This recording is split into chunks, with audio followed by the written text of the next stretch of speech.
하겠습니다. 아가서 5장 13절을 펴시고 시작. 뺨은 향기로운 꽃밭 같고 향기로운 풀 언덕과도 같고 입술은 백합화 같고 모략의 집이 뚝뚝 떨어진다. 기도하겠습니다. 아버지 하나님, 오늘은 아가서 5장 13절 향기로운 꽃밭 같은 주님의 뺨이라는 제목으로 말씀을 증거하기를 원합니다. 성령님, 이 족에게 지혜 주시고 은혜 주셔서 주어진 말씀 잘 증거할 수 있도록 축복하여 주시옵소서. 예수 그리스도의 이름으로 기도했습니다. 아멘. 하나님께 영광 박수. 할렐루야. 여기서 보면 뺨은 향기로운 꽃밭 같고 향기로운 풀 언덕과 같다. 뭐가 그래? 예수님의 뺨이 그렇다는 거예요.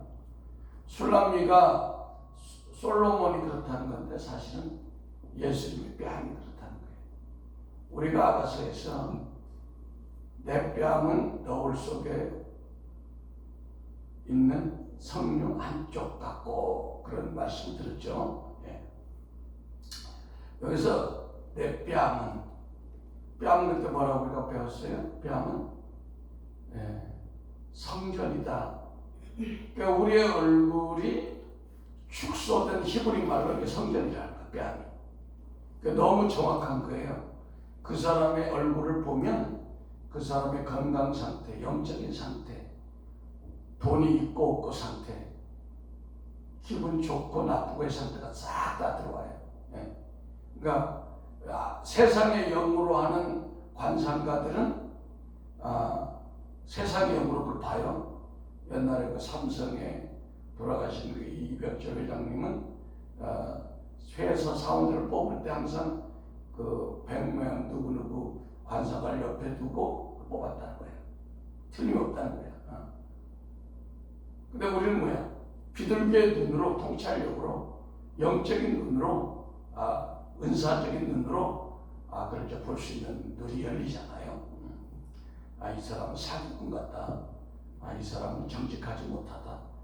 이 사람은 뭔가 말과 행동이 틀린 사람이다. 이런 것을 읽어낼 수가 있죠. 그래서 예수님의 뺨은 향기로운 꽃밭 같고 향기로운 풀 언덕 같다. 그 뺨을 원문에 향기로운 꽃밭 같다를 보니까 카루 같은 핫보셈, 히브리 말로 그래서 향기로운 침대 같다 이렇게 해석이 된다고 그래요. 그 침대라는 건 뭡니까? 우리가 항상 생활하면서 대한 것이 침대죠. 그러니까 마음이 편안해서 편한 침대라는 불편하게 편하죠. 언제든지 힘들고 내가 괴롭고 그럴 때 그냥 누우면 되니까. 그래서 이 예수님의 뺨은 그 정도로 상대의 마음을 편하게 하는 얼굴이라는 겁니다. 왜? 예수님의 얼굴을 한 번만 나타나 보이기만 하면 모든 것이 해결되는 거예요. 그러니까 시편에 주의 얼굴을 나에게 감추지 말라고 시편 기자들 하나님 여호와여 하나님 아버지 얼굴을 한 번만 봤으면 좋겠다. 행복한 남편과 아내의 부부 생활에서 상대, 편한 상대를 얘기할 수 있고 왜 향기로운 침대라고 했는지 그 당시 사람들은 사랑하는 사람을 맞이하기 위해서 침대에 모략과 침향과 계피를 뿌렸대요. 그 당시 다 귀한 향료죠. 잠언서 7장 16, 17절에 보면은 뭐라고 했냐?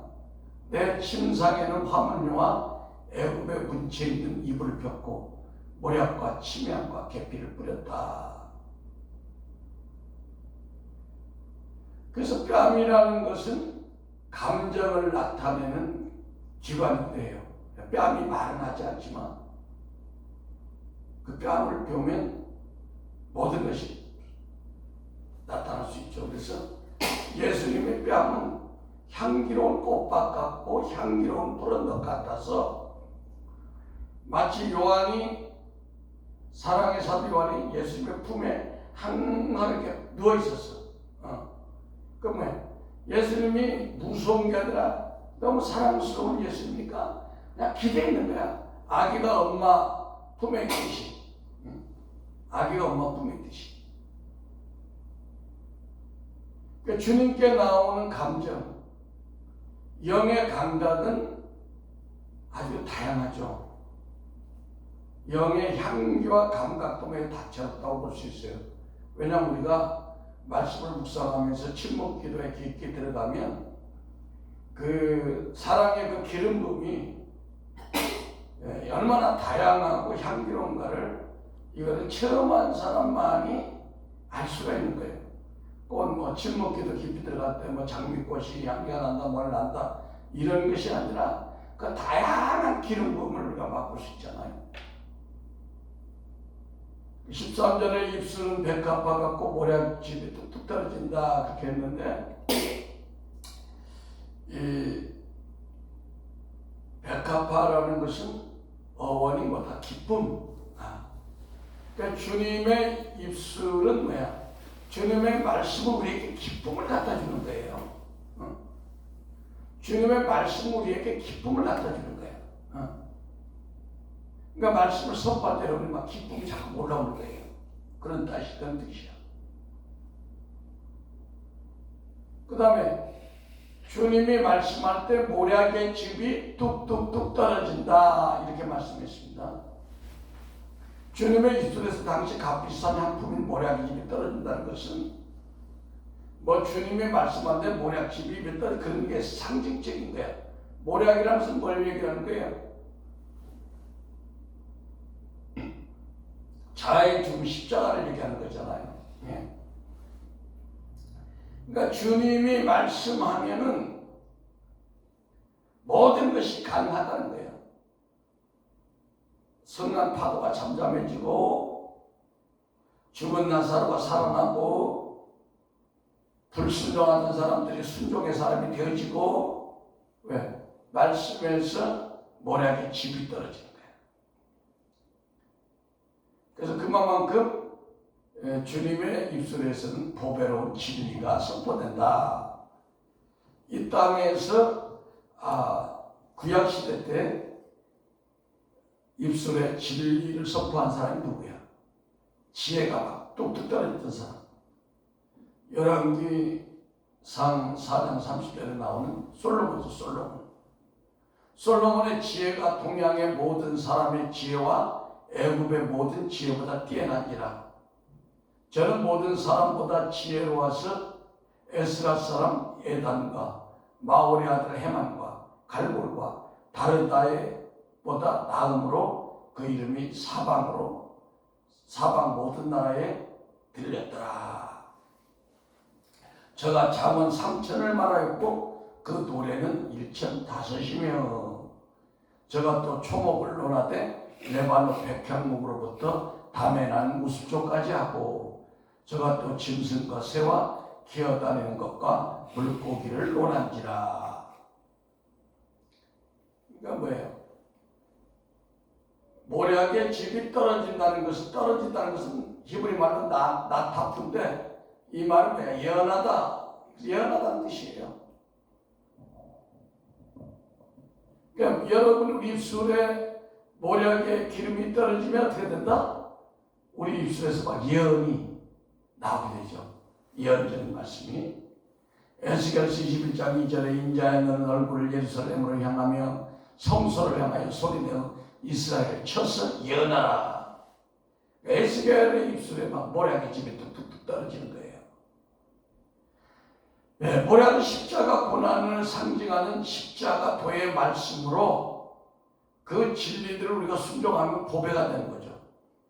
그래서 주님의 입에서 나오는 은혜로운 말씀은 다 모략이기 때문에 우리에게 온전한 믿음으로 살 수 있도록 우리를 인도해 주는 겁니다.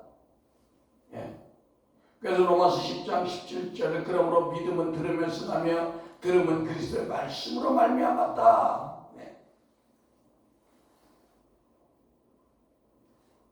예수님처럼 권세한 능력이 입혀진 입술의 사역자가 말씀을 선포하면 선포하는 거 끝나지 않고 듣는 사람들의 자아가 파쇄되는 모략의 집이 떨어지는 증거로 심한 통곡과 회개가 나타난다. 예. 그러니까 베드로가 그 입술에 성령세를 받고 모략의 집이 떨어졌어요. 이 말씀이 떨어진과 동시에 사람들에게 변화가 나타났어요. 이 종에게도 그런 은사, 그 권세가 나타났죠. 그러니까 누가복음 4장 32절에 저희가 그 가르침에 논란이 누가? 베드로가 말씀을 선포하니까. 이는 그 말씀이, 아니 그 예수님 선포할 때, 죄송합니다, 말씀이 권세가 있습니다. 예수님이 말씀을 선포하니까 막 권세가 있어가지고 놀랬다는 거예요. 왜? 안전병이 막 일어서면 일어서고, 눈 먼저 눈 뜨면 눈 뜨고. 구약 때 누가 그랬어요? 사무엘 선지자가. 사무엘이 선포되는 날 말씀마다 땅에 떨어지지 않고 그대로 되었던 역사가 나타났다는 거예요. 모략의 집이 떨어졌다는 거예요. 이런 분들은 자아가 파쇄됐기 때문에, 자아가 100% 파쇄됐기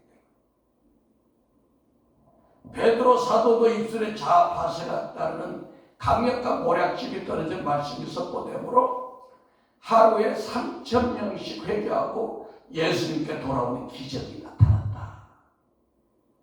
우리 모두의 입술에 모략의 집이 떨어진 역사가 나타날지어다. 사도행전 2장 36절을 보면 그런즉 이스라엘 온 집이 정령할지니 너희가 십자가에 못 박은 이 예수를 하나님이 주와 그리스도가 되게 하셨느니라 하니 저희가 이 말을 듣고 마음에 찔려 베드로와 다른 사도에게 물어 가로되 형제들아 우리가 어찌할꼬 하거늘 베드로가 그러되 너희가 회개하여 각각 예수 그리스도 이름으로 세례를 받고 죄사함을 얻으라. 그리하면 성령을 선물로 받으리니. 시편 45편 2절에도 왕은 인생보다 아름다워 은혜를 입술에 머금으니 그러므로 하나님이 왕에게 영영이 복을 주시도다. 사도 바울은 자신이 선포하는 말씀의 은혜와 진리가 넘치므로 데살로니가 교인들의 그 아름다운 믿음을 회복하게 됐는데 그것도 뭐야? 바울의 입술에 성령의 능력으로 전파되는 모략의 집이 뚝뚝뚝 떨어졌기 때문에. 왜? 바울도 자아가 파쇄되신 거예요. 그래 데살로니가서 1.5절에 이는 우리 복음이 말로만 너에게 이르는 것이 아니라 오직 능력과 성령과 그 확신으로 된 것이니 우리가 너희 가운데 너희를 위하여 어떤 사람이 된 것은 너희의 아는 바와 같으니라. 그러니까 사도 바울이 너희 가운데 내가 어떤 사람이 됐냐? 많은 연단과 고통 속에서 십자가 길을 가면서 완전히 자아가 부서진 그런 위대한 사도였기 때문에 말로 역사할 때 사람들에게 변화가 나타났다는 겁니다. 그리고 예수님에게 귀한 옥합을 깨뜨려본 마리아도 예수님 발 안에서 말씀을 들음으로 그러한 믿음을 가질 수 있었던 것입니다.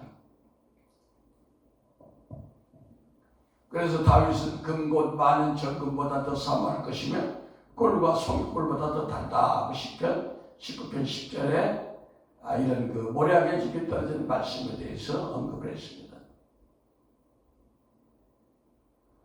그래서 모략의 집이 떨어지는 권세와 능력이 따르는 말씀은 사람들의 지적인 인격 형성만에 그치지 않고 성도들의 마음을 움직여서 믿음의 행함과 봉사를 유발하고 예배가 회복되고 찬양이 회복되는 놀라운 능력을 가지고 있는데 그것은 그 모략의 집이 떨어지는 그 말씀은 뭐야? 그 사역자가 십자가의 도에 길을 걸어왔기 때문이라는 겁니다. 혹시 말씀 사역자의 가르침이 교인들의 교만한 지식으로만 만들었다면, 그래서 모략의 집이 떨어지지 않고 십자가의 도가 체험되지 않는다면 말씀을 선포하는 사역자들부터 먼저 회개하며 기도해야 될 줄 믿습니다. 그러니까 주님의 입술이 백합화 같다는 것은 주님의 입에서 나오는 모든 말씀이 우리에게 기쁨을 가져다 준다는 거예요. 예. 그 주님이 선포하는 모든 말씀이 기쁨이 동반되는 거예요. 왜? 그 살아있는 말씀이니까. 우울해서 주님이 선포하는 말씀이 우울한 말씀이겠습니까? 짜증나는 말씀이겠습니까? 염려 근심이 되는 말씀이겠습니까? 주님이 주시는 말씀은 다 행복한 말씀이야. 응? 네가 당장 죽어라 그래도 행복한 말씀이거든. 우리 영혼을 막 움직이기 때문에. 알아요? 예. 그렇기 때문에 제자들이 거꾸로도 십자가 순교를 당하고 기쁨으로 죽은 거야. 뭐 억지로 막 눈치 보고 그게 아니야. 그래서 주의 종이 선포되는 말씀에 기쁨이 이렇게 실려 나가야 돼요. 할렐루야. 기쁩니까? 예. 주의 종이 선포되는 말씀 우울한 게 나가면 이게 잘못된 거지. 짜증이 나가면 안 되지. 받는 사람도 문제가 있지만. 그래서 하나님의 말씀은 기쁨이 전제돼야 순종할 수 있는 거예요. 집안에서도 부모의 말을 아이들이 기쁨으로 받아들이지. 짜증나 그러면 순종 안 되죠. 응?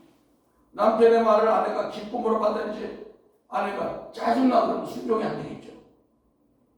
그러니까 하나님의 모든 말씀은 하나님 자신이기 때문에 그 말씀을 우리에게 기쁨을 갖다 주는 거예요. 행복을 갖다 주는 거예요. 예.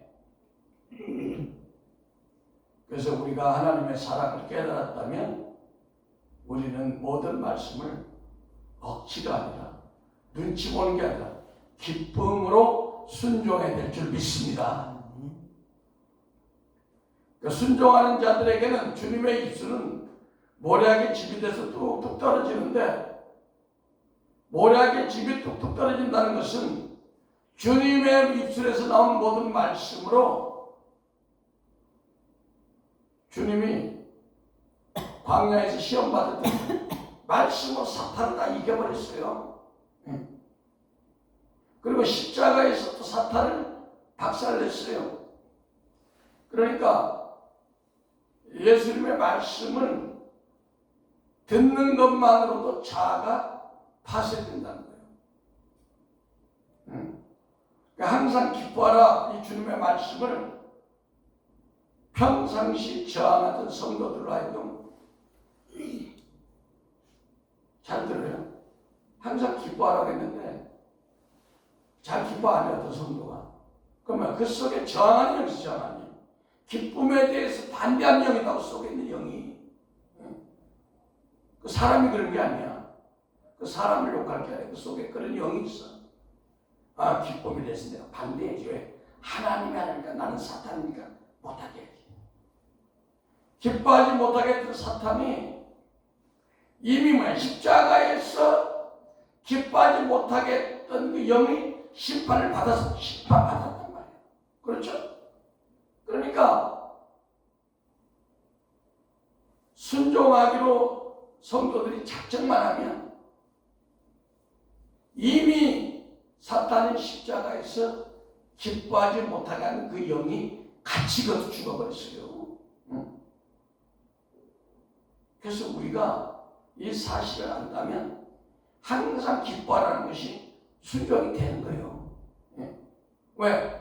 십자가에서 기뻐하라는 그 말씀, 기뻐하지 못하게 하는 그 영이 그 옛사람의 영이 같이 함께 죽었다.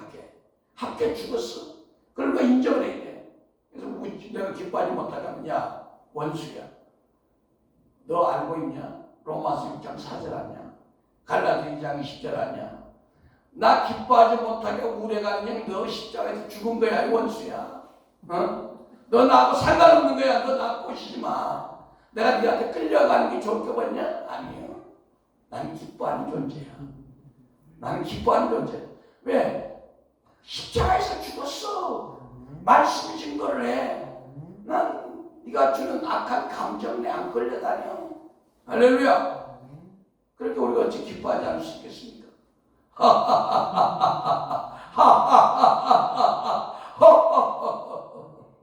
자, 그러니까 주님이 선포하는 모든 말씀은 말씀을 저항하던 사탄이 십자가에서 깨져버렸어요. 그래서 그 주님의 선포하는 말씀을 믿는 사람들이 믿음으로 받아들이기만 하면 그 안에 내면에 있는 그 사단의 진들이 모략의 힘이 툭툭 떨어지면서 순종의 길로 갈 수 있게 만들었다는 거예요. 예. 범사에 감사라는 주님의 말씀을 우리가 들었어. 그런데 원수의 작전은 뭐야? 야, 짜증내. 우리 감정에다 계속 세뇌시키는 거야, 원수가. 우리 마음에서 온 느낌을 원수가 드는 거야. 하나님 말씀 반대되는 거는. 그래서 야, 벌 깃발이 보이냐?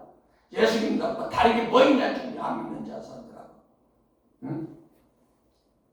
그런데 그 감사치보다 불평 원망하는 것도 이제 십자가에서 이미 심판받은 거예요. 죄에 대하여, 의에 대하여, 심판에 대하여. 심판에 대해서라면 원수가 심판을 받았다고 했잖아요. 그래서 우리가 주님의 말씀이 감사하라 그러면 그 사실을 우리가 받아들이고 순종한다면 감사 못할 게 없잖아. 응? 응. 왜? 주님의 입술에서 나오는 모든 말씀이 이미 십자가에서 이겨놓고 우리가 하라는 말씀이야. 십자가에서 예수님이 져놓고 광야에서 예수님이 져놓고 한다면 그건 거짓말이야. 근데 광야에서 사탄에게 육신의 정욕, 안목의 정욕, 이성의 자랑 이겨버렸잖아요. 또 십자가에서 또 이겼잖아요. 그러니까 우리가 왜? 그 사실을 알면 우리가 넉넉히 순종할 수 있는 것입니다. 할렐루야. 몸이 연약합니까? 연약하지 않아요. 그 느낌이에요. 예수님은 제가 채찍에 맞음으로 너희는 나음을 입었다. 이 말씀이 이루어진 거예요. 그래서 그 말씀을 내가 받아들이는 거예요. 그럼 내 안에 아유 난 연약해, 난 힘들어, 난 체질이 약하기 때문에 원래 환절기를 이렇게 한 달씩 고생해. 그걸 깨뜨리는 거예요, 하나님이.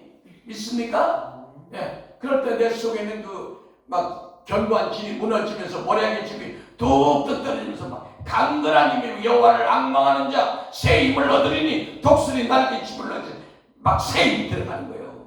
믿습니까? 할렐루야. 원래 약하기 때문에 우리는 원래 강건하게 태어난 우리가 하나님의 사람들을 믿으시면 하면 할렐루야.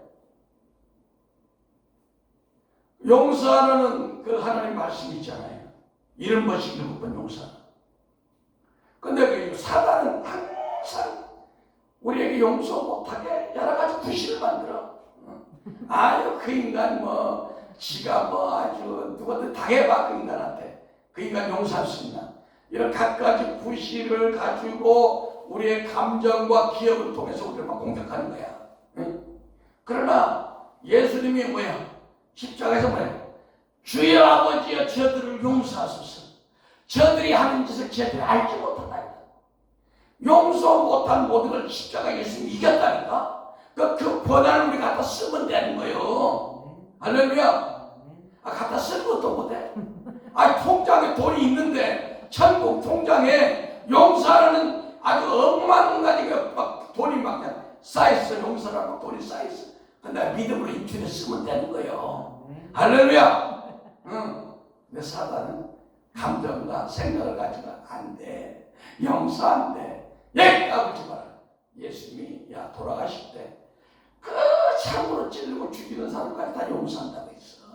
응? 용서라는 통장이 내 심령에 계좌에 꽉차 있어. 내가 인치에 쓰면 되는 거야, 믿음으로. 알겠습니까? 네. 이게 어려워요? 쉽지.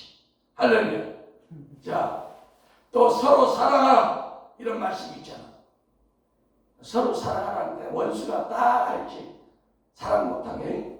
그 인간 뭐 때문에 안 되고. 아유, 그거 때문에 안 되고. 그래가지고 막 구실을 달아가지고 안 하려고 그러는데 예수님이요.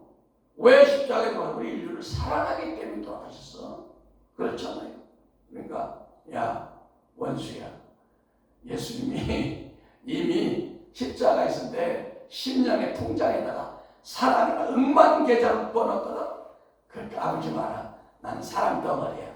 나는 사랑을 하게 돼 있어. 사랑하기 위해서 태어난 거야. 이렇게 하면 될 줄 믿습니다. 할렐루야. 네. 뭐 이게 여러 가지로 우리가 이제 적용할 수가 있죠.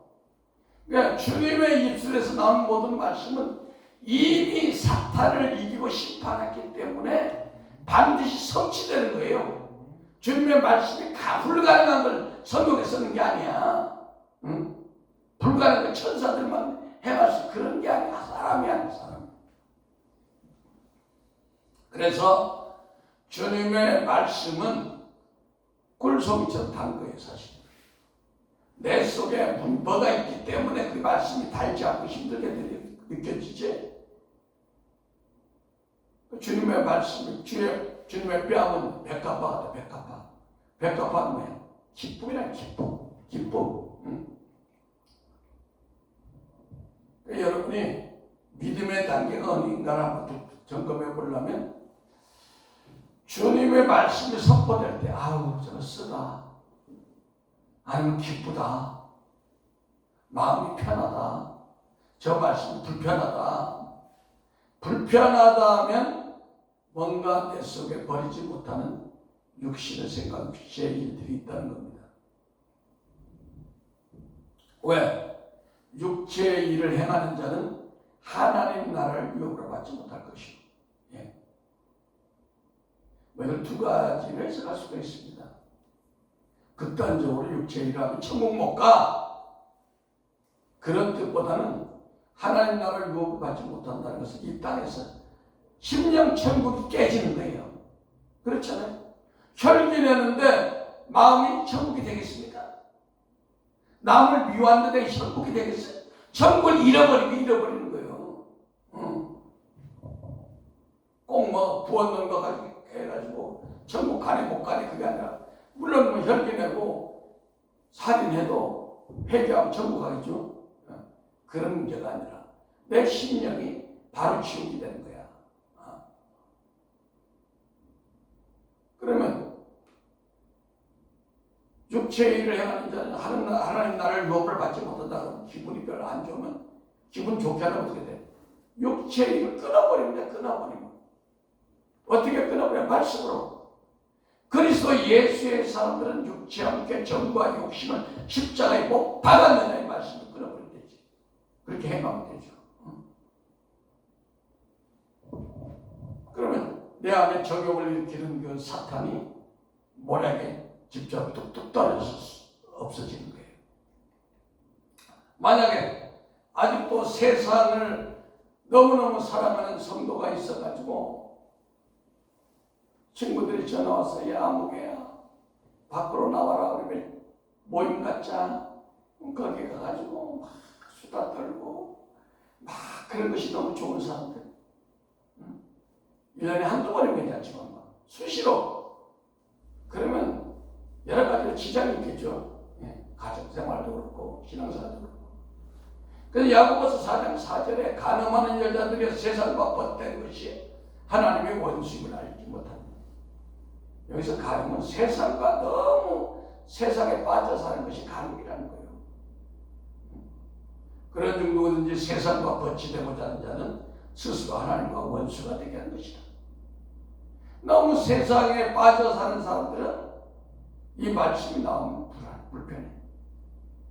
그럼 이 말씀이 기쁨이 되기 위해서 어떻게 됩니까? 세상 것을 끊어버리면 되는 거죠. 어떻게? 말씀으로. 갈라디아서 1장 14절에 그러나 내게는 우리 주 예수 그리스도의 십자가 외에 결코 자랑할 것이 없으니 그리스도로 말미암아 세상이 나를 대하여 십자가에 못 박히고 내가 또한 세상에 대하여 그러하리라. 이런 말씀을 통해서 세상을 사랑하게 했던 사탄이 내 안에서 심판을 받고 소멸되면 내 마음속에 그런 세상으로 향하고자 하는 마음이 자꾸 끊어지는 거죠. 그래서 하나님 우리가 주님의 입에서 나오는 모든 말씀을 백합화 같은 기쁨으로 받으라는 겁니다. 받지 못하는 것이 있다면 그것을 살펴서 내가 끊어버리라는 거예요. 우리가 주님의 입에서 나오는 모든 말씀, 성경 말씀이 그 말씀으로 100% 모략이 뚝뚝 떨어져 자아가 파쇄된다면 얼마나 행복하겠습니까? 그러나 그것이 하루아침에 되는 건 아닐 거예요. 여러 기도로 씨름하면서 자신과 씨름이 필요한 건 사실이에요.